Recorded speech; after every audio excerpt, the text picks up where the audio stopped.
നമ്മുടെ അനുമോൾ ഇപ്പോൾ ജാൻമണിക്ക് പഠിച്ചുകൊണ്ടിരിക്കുകയാണ്. വായെടുത്താൽ പ്രാകൽ മാത്രമേ ഉള്ളൂ. ഞാൻ ബിസിനസ് ക്ലാസ്സിൽ ഫ്ലൈ ചെയ്തുകൊണ്ടിരുന്ന ആളാണ് ജാൻമണി പറയുന്നത് പോലെ.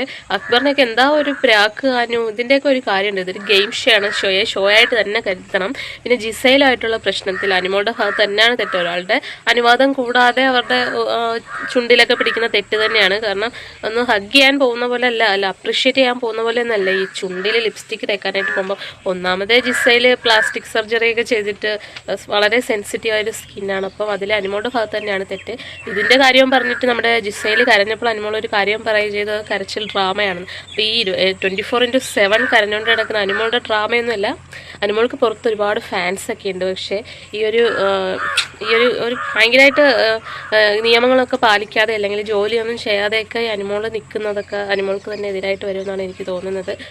പിന്നെ തമ്മി ഭേദം തൊമ്മനെന്ന് പറഞ്ഞ പോലെ അവിടെ ആരും തന്നെ ഒന്നും ചെയ്യുന്നൊന്നുമില്ല പ്രത്യേകിച്ച്. അപ്പോൾ അനുമോള് മാത്രമായിട്ട് ഒറ്റപ്പെടുത്തി ആ ഒരു സ്ട്രാറ്റജിയും കൊണ്ട് നടക്കുകയാണ് ബിഗ് ബോസിൻ്റെ അകത്ത്. അപ്പം അങ്ങനെ ഒരാൾ ഒറ്റപ്പെടുത്തിയാൽ അയാൾ വിന്നറാകും ഇതൊക്കെ അവർ മറന്നു പോകുന്നു. കാരണം നമ്മൾ കാണുന്ന പോലെ ആയിരിക്കത്തില്ല. അവരുടെ അകത്ത് എല്ലാവരും കൂടെ അങ്ങനെ ജീവിക്കുമ്പോൾ അങ്ങനെയുള്ള മനസ്സൊക്കെ മാറുമായിരിക്കും. പിന്നെ അനീഷൊന്നും ഇപ്പോൾ അത്ര ആക്റ്റീവ് ആണെന്ന് തോന്നുന്നില്ല. രേണുസുതി പിന്നെ പറയണ്ടല്ലോ, അവിടെ ബിഗ് ബോസിൻ്റെ അകത്ത് നിന്ന് ലൈവ് കാണുകയാണ്. പിന്നെ എന്തായാലും കളികളൊക്കെ അടിപൊളിയായിട്ടൊക്കെ വരട്ടെ.